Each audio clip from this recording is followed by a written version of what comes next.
नाजरीन, कराची नोट नाजमाबाद में कुछ दिन पहले एक वाकया पेश आता है। दो छोटे बहन भाई अयान और अनाबिया रात को 11 साढ़े 11 बजे के करीब बाहर जाते हैं बर्गर या फ्राइज लेने के लिए, कुछ खाने पीने का लेने जाते हैं और वो बच्चे फिर वापस नहीं आते। घर वाले काफ़ी टाइम तक इंतज़ार करते हैं, ना आने पर वो पुलिस को कंप्लेन करते हैं कि हमारे बच्चे अगवा हो गए। जिसके बाद उन बच्चों की वालिदा, जिनका नाम शुमाला नाज है, एक टिकटॉकर हैं, वो दुबई में रहती हैं, उन्होंने एक पोस्ट लगाई कि मेरे बच्चे अयान और अनाबिया गुम हो गए हैं, वापस नहीं आए, काइंडली उनको ढूंढने में हमारी मदद करें। ये पोस्ट जितनी हो सकती है उसे शेयर करें। लोगों ने उनको बहुत ज़्यादा शेयर किया, यकीनन आपने भी शेयर किया होगा, मैंने भी वो पोस्ट शेयर की। लेकिन होता कुछ ऐसे है कि अगले दिन दोपहर को वो बच्चे मिल जाते हैं। अब वाकया कुछ इस तरह से हुआ है। इस वाकये के अंदर 3 बयान सामने आए हैं, एक वालिदा का, एक पुलिस का और एक बच्चों का। बच्चों का बयान सबसे पहले मैं आपको बताती चलती हूँ। जब बच्चे मिले तो बच्चों का कहना था कि हम खुद गए थे, हम किडनैप नहीं हुए थे। सीसीटीवी फुटेज में भी देखा जा सकता है कि बच्चे खुद से जा रहे हैं, उन्हें कोई भी किडनैप करके नहीं जा रहा, बच्चे खुद से ही निकल रहे हैं, अकेले हैं, उनके साथ कोई भी नहीं है। क्योंकि एक्चुअली नाज़रीन, इन बच्चों के पेरेंट्स की जो है सेपरेशन हो चुकी है 8 साल पहले। इनकी वालिदा जो है वो दुबई में होती हैं और इनके वालिद जो है उन्होंने दूसरी शादी की हुई है, तो कभी कभार वो आके बच्चों से मिलते हैं। और वालिदा तो 2 साल हो गए अपने बच्चों से नहीं मिली। बच्चों का बयान ये था कि हम नानी और खाला के साथ रहते थे, वो हमसे वॉशरूम साफ़ करवाती थी, हमें सही से खाना नहीं देती थी, हमारे साथ बहुत बुरा बिहेव करती थी, हमें मारती भी थी, जिसकी वजह से तंग आके हम घर से भागे थे। हम जब गए तो हमें वहाँ पर एक अंकल नजर आए। हमने उनको कहा कि हमें आप ईदी सेंटर छोड़ा है, जिस पे अंकल ने हमसे सारी बात पूछी कि बेटा आप ईदी सेंटर क्यों जाना चाहते हैं। हमने उनको सारा वाकया बताया कि हमारी नानी और हमारी खाला जो है हमारे साथ अच्छा बिहेव नहीं करती, इसलिए हम घर से जाना चाहते हैं। तो वो अंकल हमें अपने साथ घर ले गए, उन्होंने हमें खाना खिलाया, बहुत अच्छे से रखा। लेकिन जब उस शख्स को पता चला कि बच्चे तो किडनैप हो गए हैं और ऐसी खबर चल रही है, इंटरनेट पर हर जगह पोस्ट शेयर की जा रही है, तो वो शख्स उनको अगले दिन वहीं छोड़ आया जहां से वो लेकर गया था और उनके घर वालों को इन्फॉर्म कर दिया कि आपके बच्चे यहां पर हैं। जिसके बाद से बच्चे जब आए उन्होंने बयान दिया कि हम खुद गए थे, हमें किडनैप नहीं किया गया था, वो अंकल हमें लेकर गए थे, अंकल ने हमारा बहुत ज़्यादा ख्याल भी रखा था। लेकिन अब बात आती है बच्चों की वालिदा के बयान पर। बच्चों की वालिदा कहना है कि मेरी बहन को मैसेज भी आया कि अगर आपको अपने बच्चे सही सलामत चाहिए तो आप हमें 10 लाख रुपए दे दें और अपने बच्चे ले जाएं। उनका ये भी कहना था कि मेरे बच्चों को किडनैप किया गया है, पुलिस जो है वो गलत बयानी कर रही है, बच्चों के ऊपर प्रेशर दिया गया है, या फिर जिसने किडनैप किया था उसने मेरे बच्चों के ऊपर बहुत ज़्यादा प्रेशर दिया कि तुम लोग जाकर ये बयान दो, क्योंकि उसे पता था केस बहुत ज़्यादा हाईलाइट हो गया। इस वजह से उसने मेरे बच्चों पर प्रेशर दिया कि आप इस तरह से बोलो। वो इस डर से कि वो कहीं फंस ना जाए इस केस में, इसलिए वो इस तरह से एक्ट कर रहे हैं। और मेरे बच्चों पे भी उन्होंने फुल प्रेशर दिया कि तुम लोग जाके ऐसा बयान दो। मेरे बच्चे ऐसा बयान नहीं दे सकते, मेरे बच्चे बहुत डरे हुए हैं।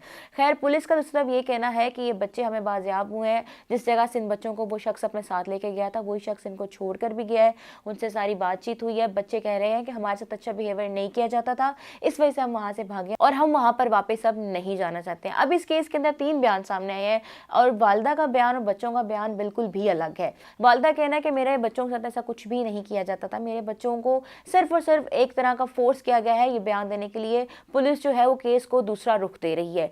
फिलहाल तक अब तक तो यही बात सामने आई है, इसके ऊपर तहकीकात चल रही हैं कि आया बच्चे खुद गए या फिर उन्हें किडनैप किया गया था। सीसीटीवी फुटेज में देखा जा सकता है कि बच्चे खुद गए हैं, और अगर वो खुद भी गए हैं तो उनके साथ ऐसा बिहेवियर क्यों किया जाता था। इसके साथ साथ ये भी सोचने की बात है कि आप छोटे बच्चों को कराची के इलाके में रात के 11 साढ़े 11 बजे भेज रहे हैं कि जाकर बर्गर ले आओ। इस टाइम अब बच्चों के लिए भी ना कोई मकसद ही नहीं बनता है। और अक्सर ऐसे होता है कि जब पेरेंट्स अपने बच्चों को छोड़ देते हैं, अलहदा हो जाते हैं, तो पिसते उस पर सिर्फ बच्चे ही हैं। क्योंकि जब बच्चे अपने पेरेंट्स के बगैर नानी खाला पप्पू वगैरह साथ रहती हैं तो हमने खुद रिश्तों को बदलते हुए देखे हैं, हमने खुद खून को सफ़ेद होते हुए देखे। तो यहाँ पे भी कुछ इस तरह का वाकया पेश आया है कि बच्चे जो है अपनी वालिदा के बगैर, अपने वालिद के बगैर नानी और खाला के पास रहते थे, जो उनसे बहुत ज़्यादा काम करवाते थे, उनके साथ अच्छा बिहेवियर नहीं करते थे। और एक और सोने पे सुहागा कि कोविड के बाद से बच्चों की स्कूलिंग तक बंद की हुई है, वो बच्चे स्कूल नहीं जा रहे थे। और आप देख सकते हैं कि जब बच्चे स्कूल नहीं जाते, हर टाइम घर रहते हैं, तो एक अजीब सा माहौल बना होता है, फ्रस्ट्रेशन वाला माहौल बना होता है। अब तक तो इस केस में यही खबर है कि बच्चे जो हैं वापस नहीं जाना चाहते हैं और बच्चों का बयान है कि हम खुद गए हैं, जबकि उनकी वालिदा, जिनका नाम शुमाला नाज है, वो बार बार एक ही बात पर जोर दे रही हैं कि मेरे बच्चों को किडनैप किया गया था, अब उनको फोर्स करके जान कैसा बयान दिलवाया जा रहा है।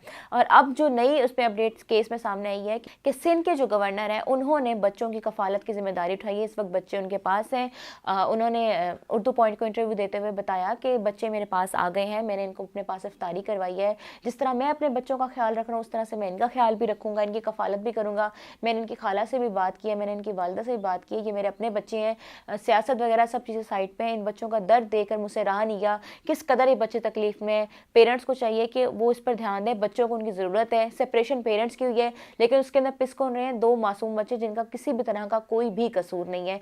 जब से ये केस हुआ है सोशल मीडिया पे बहुत सी बातें चल रही हैं। कुछ लोग कह रहे हैं कि वाकई बच्चे सही बयान दे रहे हैं, ऐसा सलूक किया जा सकता है, क्योंकि जब पेरेंट्स साथ नहीं होते हैं तो रिश्तेदार बहुत बुरा सलूक करते हैं। और रात को 11-12 बजे बच्चों को कौन बाहर भेजता है अकेले बर्गर लेने के लिए या कुछ फ्राइज लेने के लिए? तो यकीनन खाला और नानी का बिहेवियर अच्छा नहीं होगा। और साथ साथ लोग ये भी सवाल उठा रहे हैं कि कैसी वालदा है जो 2 साल से दुबई बैठी है अपने बच्चों को छोड़कर, उनसे मिलने भी नहीं है, या अगर इतना ही है तो अपने बच्चों को साथ ले जाए। अगर बच्चों को नहीं लेके जा सकती, आपको पता है मेरा शोहर अलग हो चुका है, उसने दूसरी शादी कर ली है, तो मेरे बच्चों को मेरी ज़रूरत है। माँ ही तो होती है जो बच्चों का सहारा होती है। आप अपने बच्चों को लावारिस छोड़कर अपनी दुबई में लाइफ एंजॉय कर रही हैं, टिकटॉक्स बना रही हैं, बच्चों का आपको कोई ख्याल नहीं है, और एकदम जब बच्चे गायब हुए तो आपको उनका ख्याल आने लग गया। खैर, इस केस के ऊपर नाज़रीन अभी तहकीकात चल रही हैं। ये अब क्या केस था, बच्चे क्यों गए, किस तरह से गए, क्या वजह थी, ये सब बातें तो अब आहिस्ता आहिस्ता ही सामने आएंगी। यकीनन उस सब का आपको भी इंतज़ार है और मुझे भी इंतज़ार है। लेकिन जितनी भी मैंने आपको कहानी सुनाई और आपने इस केस की कहानी सुनी भी है, पढ़ी भी है,